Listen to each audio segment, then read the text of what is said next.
વડાપ્રધાન શ્રી નરેન્દ્રભાઈ મોદીના આગમન સાથે સોમનાથમાં ઉત્સાહપૂર્ણ માહોલ. સોમનાથની ભવ્યતા, દિવ્યતા અને અદમ્ય અનુભૂતિને વર્ણવતો ભવ્ય ડ્રોન શો વડાપ્રધાનશ્રીએ નિહાળ્યો.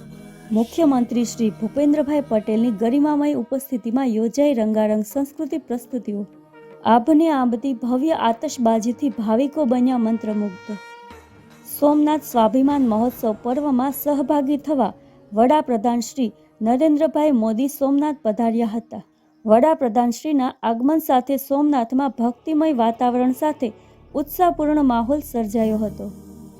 વડાપ્રધાનશ્રીને આવકારવા અને તેમની ઝલક મેળવવા સોમનાથવાસીઓ સહિત દેશભરમાંથી પધારેલ ભાવિકોનો અનેરો ઉત્સાહ જોવા મળ્યો હતો.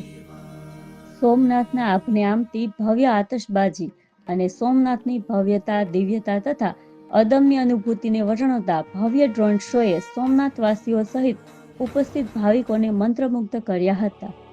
મુખ્યમંત્રી શ્રી ભૂપેન્દ્રભાઈ પટેલ અને નાયબ મુખ્યમંત્રી શ્રી હર્ષદભાઈ સંઘવી સહિત મંત્રીમંડળના સભ્યોએ પણ રંગારંગ સાંસ્કૃતિક પ્રસ્તુતિઓ અને ડ્રોન શો નિહાળી હર્ષની લાગણી વ્યક્ત કરી હતી.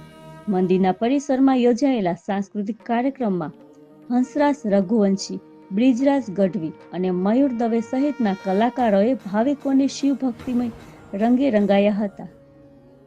મેરા ભોલા હે ભંડારી, બમ બમ ભોલે બમ બમ ભોલે રે, એસા ડમરૂ બજાયા ભોલાનાથને, શંભુરે મહાદેવ શંભુરે મહાદેવ સહિતના શિવ ભક્તિ ગીતો, લોકગીતો અને પ્રસ્તુતિઓ સોમનાથ અને શિવના સામ્રાજ્યને જીવંત કર્યું હતું. જે ગીતો પર ભાવિકોએ મન મૂકીને ડોલ્યા હતા.